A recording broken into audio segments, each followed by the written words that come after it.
আসসালামু আলাইকুম। সম্মানিত সুধী, আমার প্রিয় শ্রোতারা, আপনাদের স্বাগত জানাচ্ছি স্টক মার্কেট ডিসকাশন চ্যানেলে। আপনাদের সাথে আছি আমি সোহেল রানা।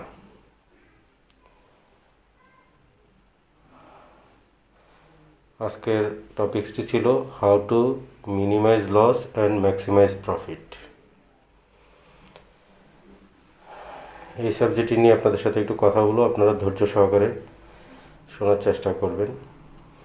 ইংরেজিতে একটা প্রবাদ আছে, প্রবাদটা হলো cut off your loss short and let your winners run. অর্থাৎ আপনার ক্ষতি কমিয়ে আনুন এবং বিজয়ী হয়ে যাবেন। এটা একজন ঋষির পরামর্শ।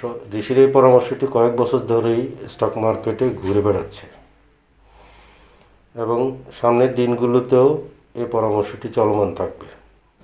বিনিয়োগকারীদের মধ্যে সাধারণত অভ্যাস হলো অল্প লাভে স্টকটি বিক্রি করে, অথচ লসের শেয়ারটি মাত্র লাভে ফিরছে তার সর্বোচ্চ সুবিধা নেওয়ার আগেই সেল করে দেয়। সেল করে দেওয়ার কারণে প্রকান্তরে সেই লসের অন্য শেয়ারটি মাসের পর মাস ধরে রাখে, ঘাপটি মেরে বসে থাকে আর দেখতে থাকে দিনকে দিন লসের বোঝা কত বড় হচ্ছে। অনেক বলে আর কি যে ট্রেডার হয়ে বিনিয়োগকারী হয়ে গেছি,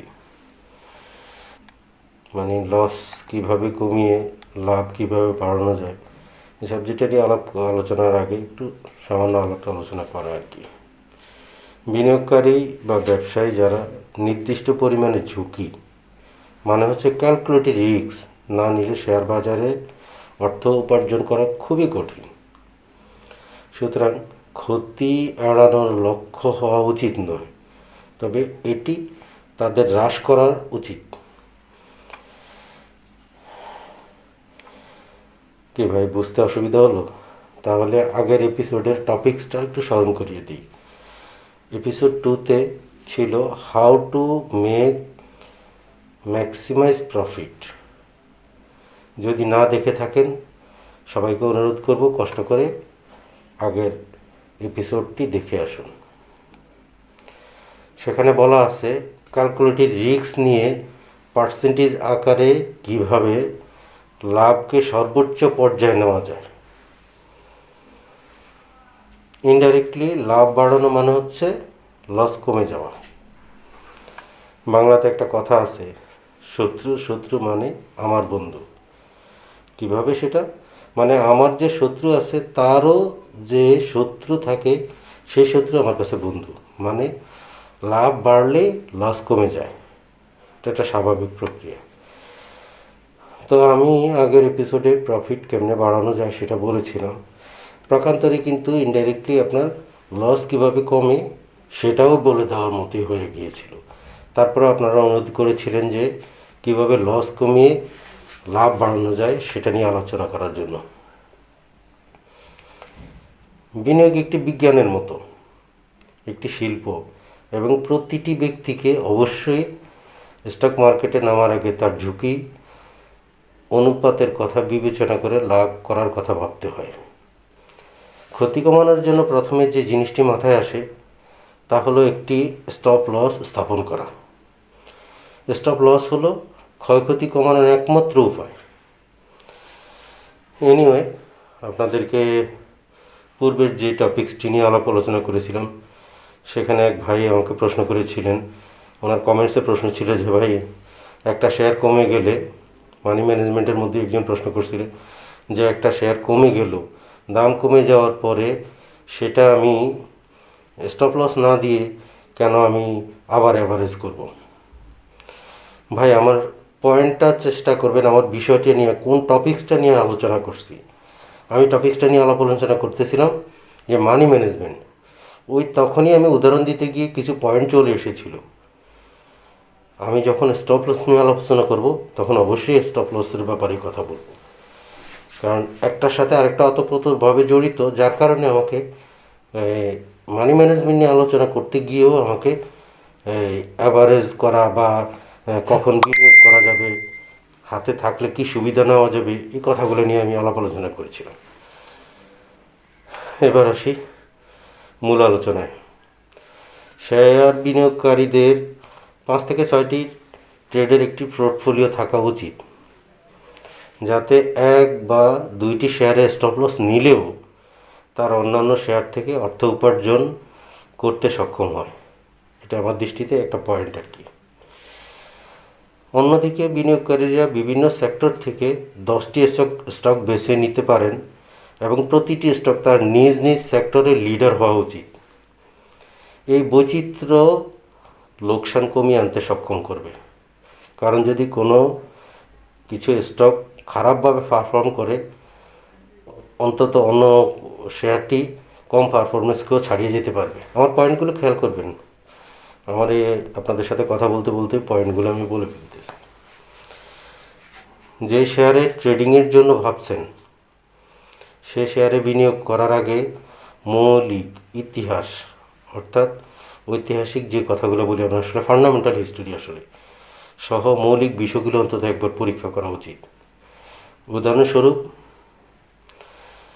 না থাক, কোনো শেয়ারের নাম উল্লেখ করতে চাই না, এমন একটি স্টক বা শেয়ার বাছাই করবেন না যা বিগত বেশ কয়েক বছর কখনো লাভ করেনি এবং বাইরে উল্টো ক্রমবর্ধমান ঋণ বা মামলা এসবে জর্জরিত ছিল। এই ধরনের শেয়ারগুলো অ্যাভয়েড করাই ভালো।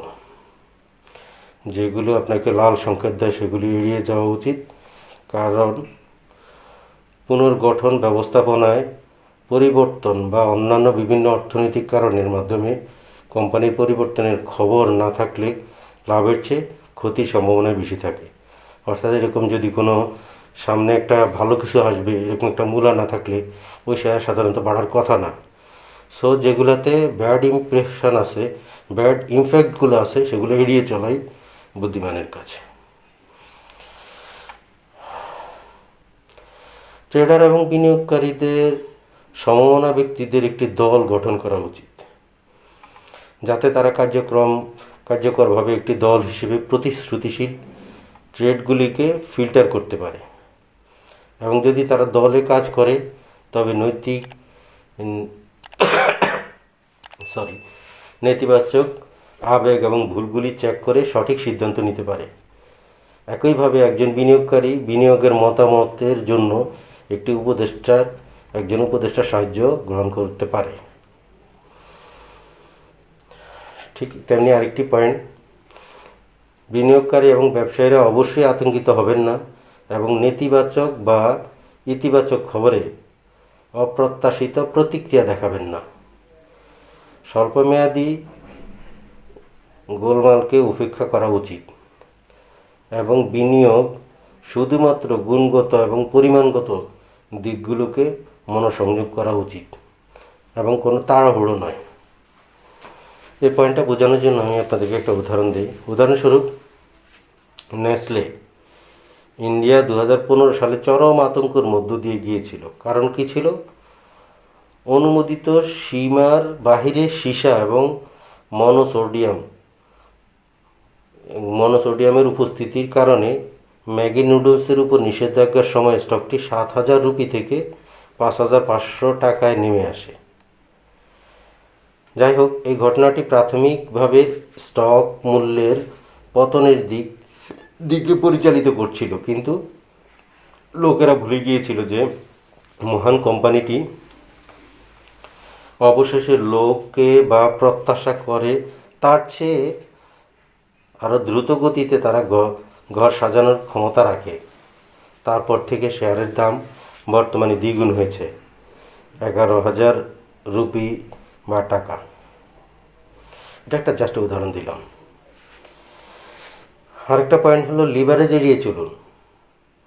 অন্য কথায়, পরিচালনাযোগ্য ট্রেডিংয়ের পজিশন নিন যাতে মনের অযৌক্তিক চিন্তা করার ক্ষমতা ভয়ে ক্ষয়প্রাপ্ত না হয়, কারণ ভয়ের অবস্থান কোনো যুক্তিসঙ্গত সিদ্ধান্ত নেওয়া সম্ভব নয়। কারণ আপনি যখন আতঙ্কিত থাকবেন, কোনোভাবেই আপনি সঠিক সিদ্ধান্ত নিতে পারবেন না। তাহলে সঠিক সিদ্ধান্ত নেওয়ার জন্য আপনাকে মন স্থির করতে হবে। বিনিয়োগকারী এবং ট্রেডারদের অবশ্যই এই 5টি পয়েন্ট বিনিয়োগ বা ট্রেড করার জন্য একটি থাম্ব বা নিয়ম হিসেবেই অনুসরণ করতে হবে।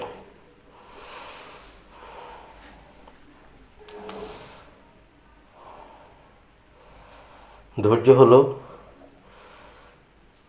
সফলতার চাবিকাঠি, কারণ একদিনে সম্পদ তৈরি করা যায় না। বিনিয়োগ করা বিজ্ঞানের মতোই একটি শিল্প, এবং প্রতিটি ব্যক্তিকে অবশ্যই স্টক মার্কেটে নামার আগে তার ঝুঁকির অনুপাতে পুরস্কার বিবেচনাতে নিতে হবে। স্টপ লস একটি মৌলিক প্রয়োজনীয়তা যাকে অবহেলা করা যায় না, এবং এটিকে বৈজ্ঞানিকভাবে স্থাপন করা উচিত যাতে স্টকটি পরিবর্তনের আগে স্টপ লসে আঘাত না করে। শুধুমাত্র বিনিয়োগকারী এবং ট্রেডাররা যখন সুশৃঙ্খলভাবে মেনে চলে, তখনই তারা তাদের ক্ষতি কমাতে পারে এবং প্রচুর লাভ করতে পারে।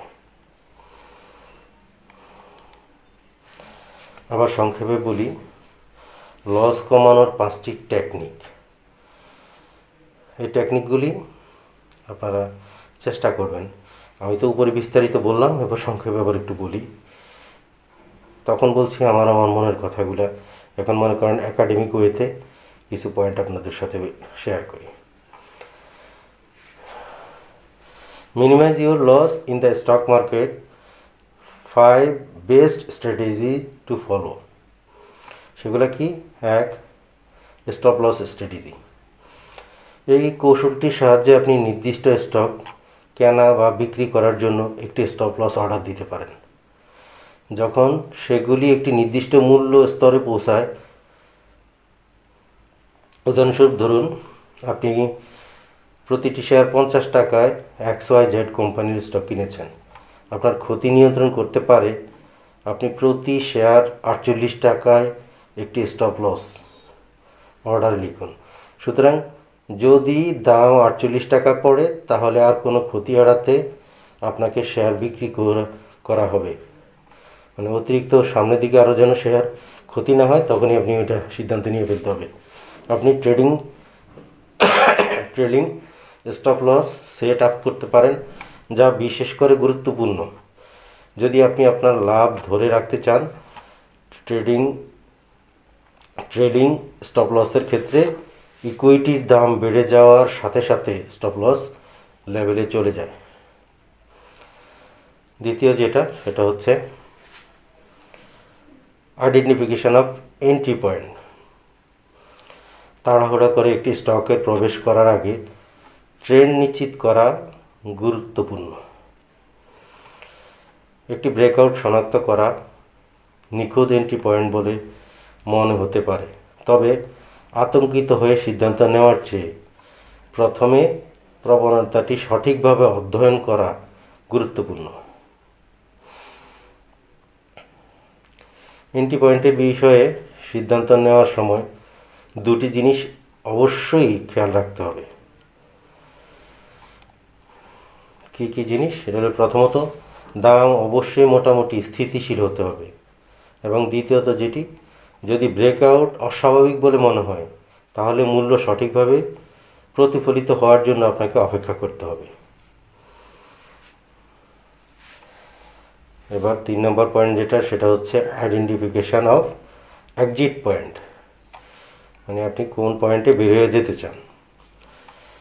এটার জন্য স্টকের জন্য একটি এক্সিট পয়েন্ট বা প্রস্থান বিন্দু চিহ্নিত করা, এটি সমানভাবে গুরুত্বপূর্ণ। এক্সিট পয়েন্ট ক্ষতি কমাতে বা সেট লাভ লক্ষ্য অর্জনের পরিকল্পনা করা হয়।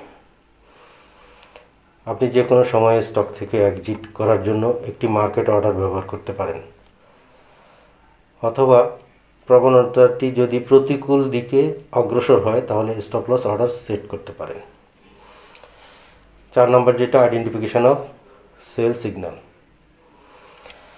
আপনাকে অবশ্যই একটি সেল সিগন্যালের জন্য অপেক্ষা করতে হবে, যা আপনাকে বলে দিবে স্টক বিক্রি করার সময় হয়েছে। একটি বিক্রয় সংকেত হলো একটি শর্ত বা মূল্য স্তর যার বাইরে বিনিয়োগকারী ক্ষতির সম্মুখীন হতে পারে। এটি একটি স্টকের মৌলিক এবং প্রযুক্তিগত বিশ্লেষণের উপর ভিত্তি করে, যা কোম্পানির আর্থিক বিবৃতি থেকে প্রাপ্ত অনেক গুরুত্বপূর্ণ পরিমিতি অন্তর্ভুক্ত করে। এটা গুরুত্বপূর্ণ যে বিনিয়োগকারী এবং সংকেতগুলির প্রতি সজাগ থাকে এবং যথাযথভাবে কাজ করে। আপনাকে পরীক্ষা করতে হবে এমন কয়েকটি বিষয় হলো, যেমন মুভিং অ্যাভারেজ। খেয়াল রাখতে হবে মুভিং অ্যাভারেজের দিকে। আমি সংক্ষেপে এখন বলে যাচ্ছি, এগুলো নিয়ে বিস্তারিত পরে আলোচনা করব। আমরা যখন এক্সিট সেল সিগন্যালটা করব, তখন এর জন্য সেল সিগন্যালটা যখন আইডেন্টিফাই করব, তখন আমাদের জন্য এটার জন্য লাগবে moving average, relative strength index, অনেকে এটার সংক্ষেপে বলি RSI, candlestick pattern, trend line. তো এই জিনিসগুলোর দিকে খেয়াল রাখতে হবে। 5 নম্বর সেটা হয়েছে ডাইভার্সিফাই। শিল্প, বাজার, মূলধন এবং অন্যান্য প্রাসঙ্গিক কারণগুলির ক্ষেত্রে বৈচিত্র্যময় বিভিন্ন স্টকে বিনিয়োগ করা ভালো অনুশীলন। নির্বাচন এমনভাবে হতে হবে যাতে কোনো স্টক কোনো বিশেষ পরিস্থিতিতে পড়ে গেলে পোর্টফোলিও অন্যান্য স্টকগুলি প্রভাবিত না হয় এবং অন্তত ক্ষতিপূরণ করতে পারে। সবশেষে যেটা বলবো সেটা হচ্ছে, লোকসান স্টক মার্কেটে ট্রেডিংয়ের একটি অনিবার্য অংশ, কিন্তু উপরের আলোচিত কৌশলগুলি প্রয়োগ করা এবং বাজার পরিস্থিতি সম্পর্কে সতর্ক থাকা আপনাকে আপনার ক্ষতি কিছুটা কমাতে সাহায্য করতে পারে। তাহলে আর আজকের মতো আর এই টপিকসটি লম্বা করতে চাই না। সম্মানিত শ্রোতা, যারা এতক্ষণ আমার ভিডিওটি দেখলেন, তাদেরকে জানাই আন্তরিক কৃতজ্ঞতা। আসলে আমি শুধু আমার নিজের অভিজ্ঞতাগুলো আপনাদের সাথে শেয়ার করলাম, জানি না আপনাদের কোনো উপকার আসবে কিনা। তাহলে আর দীর্ঘায়িত না করে আজকের মতো বিদায় নিচ্ছি। আল্লাহ হাফেজ, সবাই ভালো থাকুন। Good bye.